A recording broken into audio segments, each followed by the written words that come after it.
Hi guys, how are you guys doing. I hope आप सभी बहुत अच्छा कर रहे होंगे। आज की इस वीडियो में I am gonna share ayurvedic way to treat PCOD. कुछ आयुर्वेदिक तरीके हैं जिन्हें मैं फॉलो करती हूँ और मुझे ऐसा लगता है कि आयुर्वेदिक तरीके हमें डेफिनेटली फॉलो करने चाहिए, क्योंकि अगर वो हमें फ़ायदा भी नहीं देते तो वो हमें नुकसान भी नहीं पहुँचाते। अकॉर्डिंग टू आयुर्वेदा पीसीओडी होने का रीज़न होता है दोषास के अंदर इम्बैलेंस। अब किसी को नहीं पता तो हमारी बॉडी में 3 दोष होते हैं, वात, कफ और पित्त। स्पेशली वात और कफ जब इम्बैलेंस होते हैं तो हमें इरेगुलर मेंस्ट्रुअल साइकिल होते हैं, cyst formation result from the imbalance. Ayurveda के अकॉर्डिंग पीसीओडी को ट्रीट किया जा सकता है 3 चीज़ों से।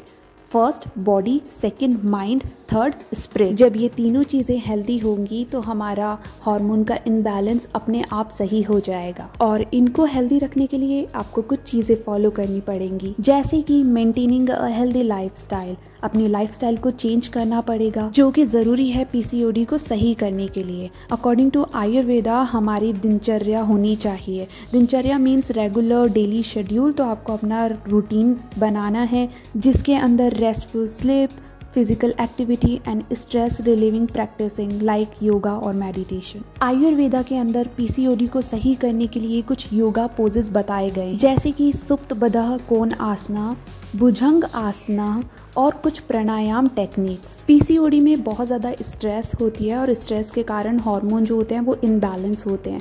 तो मॉर्निंग में उठ के सबसे पहले 2 ग्लास पानी P low and half an hour के बाद में आपको मेडिटेशन और योगा करना है। मेडिटेशन करने से स्ट्रेस कम होती है और हमारी मसल्स जो होती हैं वो रिलैक्स होती है और हमारी स्लीप क्वालिटीज़ जो होती हैं वो इम्प्रूव होती है। हो सकता है शुरू में मेडिटेशन करना थोड़ा मुश्किल लगे, लेकिन आप 5 मिनट से स्टार्ट करो, उसके बाद में आप अच्छा फील करोगे।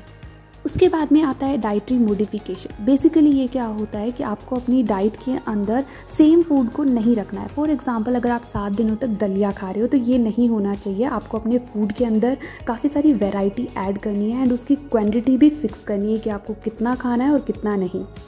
आयुर्वेदिक हर्ब्स आप अपनी डाइट के अंदर ऐड कर सकते हो, like turmeric, fenugreek and cinnamon, because they know to have hormone regulating qualities. तो आपको 1 टेबल स्पून मेथी दाना लेना है, यानी फेनुग्रीक। इसको रात को ही आपको भिगो के रखना है एंड इस पानी को आपको सुबह पीना है। आप चाहो तो इस मेथी दानों को चबा के खा भी सकते हो, जिससे कि हमारा ब्लड शुगर जो है वो कंट्रोल में रहेगा। मैं इसको रोज़ मॉर्निंग में एम्प्टी स्टमक लेती हूँ। अगर बाई चांस कभी मुझसे दाने नहीं खाए जा सकते हैं तो मम्मा मेरे लिए इसकी सब्जी बना देती है, बट मैं इसको अपनी डाइट में ज़रूर ऐड करती हूँ। अभी तो बारिश का मौसम है तो बहुत कम बार ऐसा होता है कि सनलाइट निकलती है, लेकिन 10 बजे से पहले जो सनलाइट होती है वो मैं ज़रूर लेती हूँ, क्योंकि मेरे डॉक्टर ने मुझे सजेस्ट किया था, क्योंकि ये कहीं ना कहीं हमारे रिप्रोडक्टिव हार्मोन्स को बैलेंस करती है। अकॉर्डिंग टू आयुर्वेदा किसी भी बीमारी की शुरुआत होती है हमारे गट से। अगर हमारा स्टमक क्लीन नहीं होता है तो हमें हेल्थ रिलेटेड प्रॉब्लम्स होती हैं। आयुर्वेदा के अंदर 5 तरीके की थेरेपीज़ होती हैं जिसको हम पंचकर्मा थेरेपीज़ बोलते हैं। बेसिकली ये आयुर्वेदिक क्लिनजिंग ट्रीटमेंट होते हैं जिसको आप किसी भी आयुर्वेदिक सेंटर में जाके करवा सकते हैं, लेकिन कुछ थेरेपीज़ ऐसी होती है जिन्हें हम घर पे भी कर सकते हैं, वो भी बहुत ज़्यादा ईजी वे से। तो जो मैं घर पे करती हूँ उसको बोलते हैं वैट पैक। इसके लिए आपको सफ़ेद कपड़ा लेना है, इतना लेना है कि आपके टमी के ऊपर ये कम से कम 2 से 3 लेयर आ जाए, और एक पट्टी आपको लेनी है गले पे रखने के लिए और एक रखनी है अपने सर के ऊपर। ऐसा आपको 30 मिनट्स तक करना है। ऐसा करने से क्या होगा कि हमारी बॉडी में 2 डिफरेंट टाइप के टेम्परेचर क्रिएट होंगे। जहाँ पर हमने पट्टी लगाई हुई होगी वहाँ पर हमारा कोल्ड टेम्परेचर रहेगा और बाकी की बॉडी वार्म रहेगी। तो जब हमारी बॉडी 2 डिफरेंट टाइप के टेम्परेचर्स को स्टिमुलेट करती है तो इससे ब्लड सर्कुलेशन इंक्रीज होता है हमारी बॉडी में। ऐसा करने से ब्लड के साथ साथ हमारी बॉडी में जो वेस्ट होता है वो भी सर्कुलेट होता है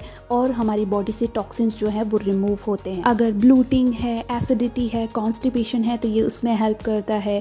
थायराइड रिलेटेड प्रॉब्लम्स है तो ये उसमें भी हेल्प करता है, और हेडेक, माइग्रेशन है तो ये उसमें भी हेल्प करता है और स्ट्रेस को भी कम करता है। इसको हमें 30 मिनट्स तक लगा के रखना है, और जब हम इसको लगा के रखेंगे तब हमें ना तो कुछ खाना है ना ही कुछ पीना है, बाकी हम इसको लगा के अपने सारे काम को कंटिन्यू कर सकते हैं। सेकेंड थेरेपी है जिसको हम घर में परफॉर्म कर सकते हैं, जो कि हमारी बॉडी से टॉक्सिन्स को रिमूव करती है, which is self abhyanga massage. क्योंकि अभी गर्मियाँ चल रही है तो हम कोकोनट ऑयल लेंगे। यही अगर विंटर होती है तो हमें मस्टर्ड ऑयल लेना चाहिए। डिफरेंट ऑयल डिफरेंट सीजन में यूज़ किए जाते हैं। हमें हमारी पूरी बॉडी को एकदम अच्छे से मसाज करनी है। लेग्स पे डाउनवर्ड, अपवर्ड एंड स्टमक में हमें एंटी क्लॉकवाइज और क्लॉकवाइज मसाज करनी है। उसके बाद में स्कैल्प की भी मसाज करनी है। इसको मैं वीक में एक बार ज़रूर फॉलो करती हूँ। जिस दिन मैं अपने स्कैल्प की मसाज करती हूँ उस दिन मैं अपनी पूरी फुल बॉडी मसाज करती हूँ। ऐसा करने से ब्लड सर्कुलेशन इंक्रीज होता है, इन्फ्लेमेशन रिडक्शन होता है और हार्मोन जो होते हैं वो बैलेंस होते हैं। जब हम स्कैल्प की मसाज करते हैं तो हो सकता है बहुत सारा हेयर फॉल हो, क्योंकि पीसीओडी वालों को जब ऑयलिंग करते हैं तो हेयर फॉल होता है, which is very common. Massage करने से हमारी बॉडी जो होती है वो थोड़ी वार्म हो जाती है, तो हम नहाएंगे तो भी हम वार्म वाटर का ही यूज़ करेंगे। अब मैं बनाऊंगी सिनेमन टी, जो कि ऑल्सो हार्मोन को बैलेंस करती है। इसको बनाना बहुत ज़्यादा ईजी है। बस आपको दालचीनी की जो स्टिक आती है वो लेनी है, वाटर के अंदर तब तक बॉईल करना है जब तक वो 1 ग्लास हाफ वाटर नहीं हो जाता। उसके बाद में आप इसके अंदर थोड़ा सा हनी ऐड कर सकते हो टेस्ट को बेटर करने के लिए। बाकी मैंने इसके अंदर हनी ऐड नहीं किया है।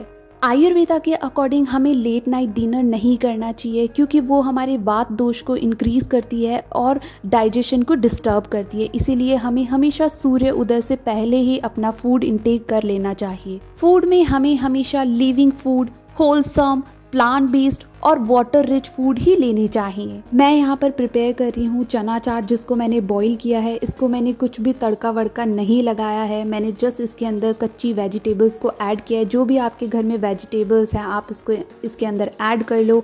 एंड सॉल्ट, वाइट सॉल्ट की जगह आप इसके अंदर रॉक सॉल्ट ऐड करेंगे और मील रेडी है। एक चीज़ और जिसका हमें ध्यान रखना चाहिए, हमें हमेशा फ्रेश फूड ही इंटेक करना है। ऐसा बिल्कुल भी नहीं होना चाहिए कि काफ़ी टाइम से 1-2 दिन पुरानी सब्जी पड़ी है या फिर रोटी पड़ी है वो हम इंटेक कर रहे हैं, क्योंकि वो एकदम डेड है, उसके अंदर कोई न्यूट्रिशंस नहीं है। तो बस अपनी हेल्थ का ध्यान रखो। मिलते हैं नेक्स्ट वीडियो में। Okay, bye.